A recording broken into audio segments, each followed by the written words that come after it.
नमस्कार पुष्पालक मित्रांनो, स्वागत आहे आपल्या व्हेट गुरु या युट्यूब चॅनलवरती. मित्रांनो, आजच्या व्हिडिओमध्ये आपण आपल्या पशूंच्या आहारामध्ये त्यांना मोहरीचे तेल असेल, गूळ असेल किंवा खाण्याचा सोडा असेल, तर यांचा जर एकत्रित वापर आपण आपल्या ताज्या वेलेल्या पशूंमध्ये केला, तर त्या ठिकाणी आपल्याला कुठले फायदे पाहायला मिळतात. या तिन्ही घटकांचा वापर ज्यावेळेस आपण आपल्या ताज्या वेलेल्या पशूंमध्ये करतो, तर त्या ठिकाणी आपण कशा पद्धतीने आपल्या पशूंच्या दुधाचे उत्पादन त्या ठिकाणी वाढवू शकतो. तर या विषयावरती आज आपण सविस्तर माहिती घेणार आहोत. मित्रांनो, बऱ्याच वेळा आपल्याला आपले पशु व्याल्यानंतर त्यांच्यामध्ये अनेक प्रकारच्या समस्या निर्माण होत असतात. मग आपण या मोहरीच्या तेलाचा, गुळाचा किंवा या खाण्याच्या सोड्याचा एकत्रित वापर त्या ठिकाणी कशा पद्धतीने करू शकतो आणि आपल्या ताज्या वेलेल्या पशूंना आलेल्या या समस्या त्या ठिकाणी ठीक करू शकतो. तर याविषयी सुद्धा आज आपण त्या ठिकाणी माहिती घेणार आहोत. मित्रांनो, व्हिडिओला सुरुवात करण्याआधी आपल्याला एक विनंती आहे, आपण जर चॅनलवरती नवीन असाल तर चॅनलला सबस्क्राईब करा. आपल्याला जर व्हिडिओ आवडला तर व्हिडिओला लाईक करा आणि आपले जे पशुपालक मित्र आहेत त्यांना सुद्धा व्हिडिओ नक्की शेअर करा. मित्रांनो, प्रथमतः आपण पाहूया की आपल्याला या मोहरीच्या तेलामध्ये किंवा गुळामध्ये त्या ठिकाणी कुठले घटक हे पाहायला मिळतात. तर यामध्ये मित्रांनो, आपल्याला मोहरीच्या तेलामध्ये त्या ठिकाणी फॅटी ऍसिड्स दिलेले असतात. त्यासोबतच यामध्ये आपल्याला काही विटॅमिन्स असतात आणि काही मिनरल्स असतात. विटॅमिन्समध्ये आपल्याला विटॅमिन ए असेल, विटॅमिन डी असेल, विटॅमिन ई असेल, विटॅमिन के असेल, तर यांसारखे घटक सुद्धा त्या ठिकाणी पाहायला मिळतात.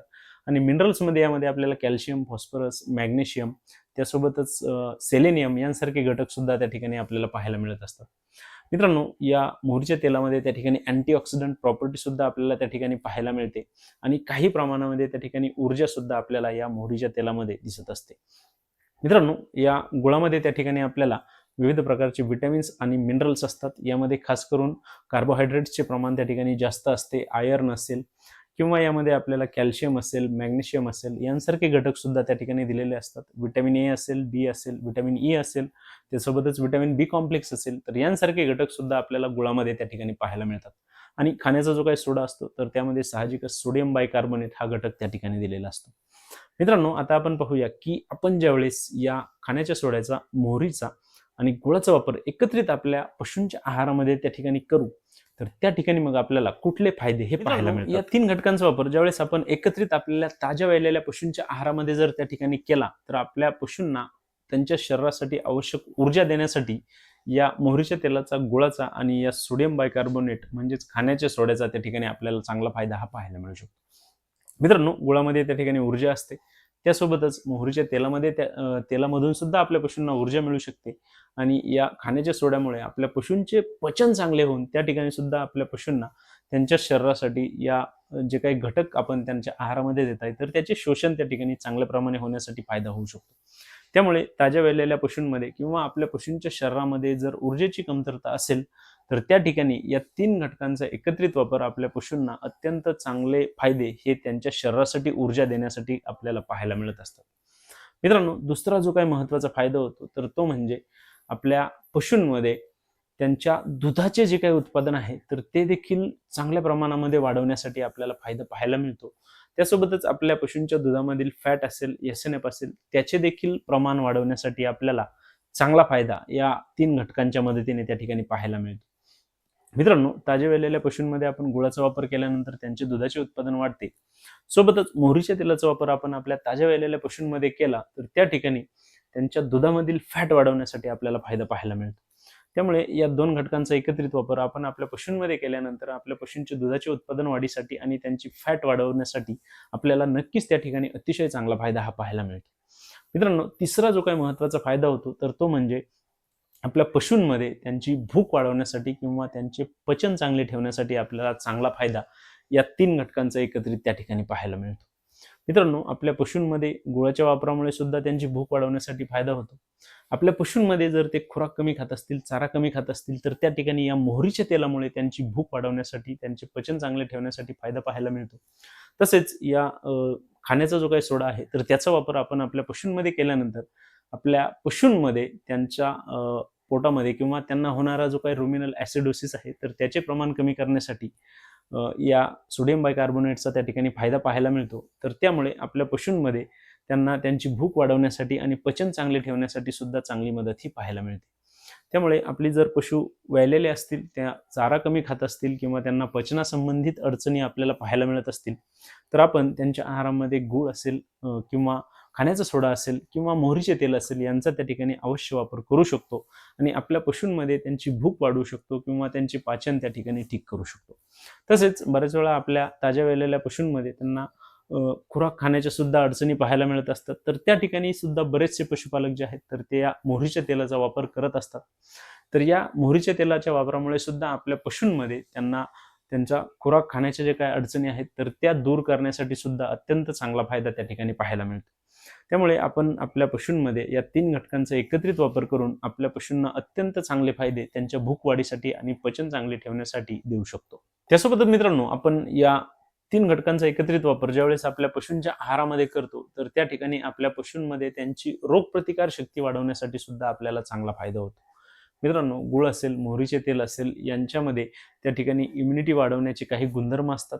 तर त्यामुळे आपल्या पशूंमध्ये त्यांची रोगप्रतिकार शक्ती वाढते आणि आपल्या पशूंमध्ये आजारी पडण्याचे प्रमाण सुद्धा कमी झालेले त्या ठिकाणी आपल्याला पाहायला मिळते. तसेच थंडीच्या दिवसामध्ये जर आपण या 3 घटकांचा एकत्रित वापर आपल्या पशूंमध्ये केला, तर आपल्या पशूंच्या शरीराला ऊर्जा देण्यासाठी किंवा आपल्या पशूंच्या शरीरामध्ये ऊर्जा टिकून ठेवण्यासाठी सुद्धा आपल्याला त्या ठिकाणी चांगला फायदा पाहायला मिळतो. त्यामुळे थंडीमध्ये आपल्या पशूंमध्ये त्यांचे दुधाचे उत्पादन जर आपल्याला कमी होण्याच्या अडचणी त्या ठिकाणी येत असतील, तर त्या ठिकाणी सुद्धा आपण गुळाचा किंवा मोहरीच्या तेलाचा एकत्रित वापर आपल्या पशूंमध्ये करू शकतो आणि आपल्या पशूंमध्ये त्यांना ऊर्जा त्या ठिकाणी पुरवू शकतो. मित्रांनो, आपण या गुळाचा वापर असेल किंवा मोहरीच्या तेलाचा वापर असेल किंवा सोडियम बायकार्बोनेट म्हणजेच खाण्याच्या सोड्याचा जो काही वापर असेल, तर तो आपले पशु व्याल्यानंतर साधारणतः 10 दिवसानंतर त्या ठिकाणी जर पुढचे एक 10 दिवस जर त्या ठिकाणी केला, तर आपल्याला अतिशय सुंदर रिझल्ट आपल्या पशूंच्या दुधाच्या उत्पादनाच्या वाढीसाठी त्या ठिकाणी पाहायला मिळत असतात. मित्रांनो, मोहरीच्या तेलामध्ये त्या ठिकाणी जे काही घटक दिलेले असतात, तर या मोहरीच्या तेलाचा वापर आपण जास्तीत जास्त 100 ते 150 मिली दिवसातून 1 वेळा याप्रमाणे जास्तीत जास्त 10 दिवस आपल्या पशूंमध्ये त्या ठिकाणी करू शकतो. त्यासोबतच गुळाचा वापर देखील आपण आपल्या पशूंमध्ये व्याल्यानंतर 5व्या-6व्या दिवसापासून त्या ठिकाणी जर केला, तर यामध्ये आपण साधारणतः 250-300 ग्रॅम ते 500 ग्रॅम पर्यंत आपल्या पशूंच्या वजनाच्या हिशोबाने या गुळाचा वापर त्या ठिकाणी आपल्या पशूंच्या आहारामध्ये आपण करू शकतो आणि आपल्या पशूंमध्ये ऊर्जा देण्यासाठी, त्यांची भूक वाढवण्यासाठी, पचन चांगले ठेवण्यासाठी, त्यांच्या दुधाच्या उत्पादनामध्ये वाढ करण्यासाठी किंवा आपल्या पशूंमध्ये त्यांच्या शरीरामध्ये जी काही रक्ताची कमतरता असेल तर ती दूर करण्यासाठी, आपल्या पशूंना आलेला थकवा असेल, अशक्तपणा असेल तर तो टाळण्यासाठी सुद्धा या गुळाचा आणि मोहरीच्या तेलाचा त्या ठिकाणी आपल्याला चांगला फायदा होतो. तर याप्रमाणे आपण आपल्या पशूंच्या आहारामध्ये हा गूळ आणि मोहरीचे तेल त्या ठिकाणी देऊ शकतो. त्यासोबतच आपण हा जो खाण्याचा सोडा आहे तर तो आठवड्यातून 2 वेळा आपल्या पशूंच्या आहारामध्ये त्या ठिकाणी वापरू शकतो. यामध्ये आपण 20 ते 30 ग्रॅम दिवसातून 1 वेळा याप्रमाणे आठवड्यातून 2 वेळा याप्रमाणे या खाण्याच्या सोड्याचा वापर त्या ठिकाणी आपण आपल्या पशूंमध्ये करू शकतो, की ज्यामुळे आपल्या पशूंमध्ये त्यांचे पचन चांगले राहील. आपल्या पशूंमध्ये त्यांना होणारे ॲसिडोसिसच्या समस्या टाळण्यासाठी फायदा होईल. आपल्या पशूंमध्ये त्यांची भूक वाढवण्यासाठी फायदा होईल. त्यांच्यामध्ये पोटफुगी किंवा त्यांच्यामध्ये अपचनाच्या ज्या काही समस्या येतात, तर त्या कमी करण्यासाठी आपल्याला या खाण्याच्या सोड्याचा त्या ठिकाणी चांगली मदत ही पाहायला मिळेल. मित्रांनो, या गुळाचा वापर असेल, मोहरीच्या तेलाचा वापर असेल किंवा खाण्याच्या सोड्याचा वापर असेल, आपण आपल्या पशूंमध्ये जर आपल्याला त्यांची वजन वाढ होत नसेल, त्यांच्या शरीरामध्ये कुठल्याही प्रकारचा अशक्तपणा, वीकनेस जाणवत असेल, तर त्या पशूंमध्ये सुद्धा करू शकतो. मित्रांनो, अशा पशूंमध्ये सुद्धा आपल्याला त्यांची वजन वाढ चांगल्या पद्धतीने करण्यासाठी, भूक वाढवण्यासाठी, पचन चांगले ठेवण्यासाठी या गुळाचा, मोहरीच्या तेलाचा आणि खाण्याच्या सोड्याचा त्या ठिकाणी सुद्धा अत्यंत चांगला फायदा पाहायला मिळतो. त्यामुळे आपण त्यांच्यामध्ये सुद्धा या 3 घटकांचा एकत्रित वापर त्या ठिकाणी करू शकतो आणि आपल्या पशूंना अत्यंत चांगले फायदे हे देऊ शकतो. मित्रांनो, आजच्या व्हिडिओमध्ये आपण आपल्या पशूंमध्ये गूळ असेल, मोहरीचे तेल असेल किंवा खाण्याचा सोडा असेल, तर यांचा वापर आपण त्यांच्या आहारामध्ये केला, तर त्या ठिकाणी आपल्याला कुठले फायदे पाहायला मिळतात, कशा पद्धतीने आपण या 3 घटकांचा एकत्रित वापर आपल्या पशूंमध्ये करू शकतो आणि आपल्या पशूंना त्या ठिकाणी चांगले फायदे देऊ शकतो, तर या विषयावरती माहिती घेणार आहोत. यामध्ये मित्रांनो, आपण गूळ जर आपल्या पशूंना त्या ठिकाणी देणार असाल, तर आपण डायरेक्ट खुराकामध्ये सुद्धा त्या ठिकाणी देऊ शकतो किंवा मोहरीचे तेल जे आहे, तर ते देखील आपण डायरेक्ट खुराकामध्ये देऊ शकतो.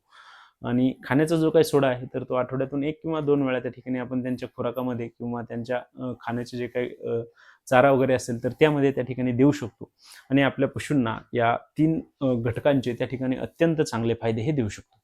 मित्रांनो, आपल्याला जर आपल्या पशूंमध्ये अशा प्रकारच्या कुठल्याही समस्या त्या ठिकाणी येत असतील, तर आपण अवश्य या गुळाचा, मोहरीच्या तेलाचा आणि खाण्याच्या सोड्याचा वापर करा. आपल्याला नक्कीच त्या ठिकाणी सुंदर रिझल्ट हे पाहायला मिळतील.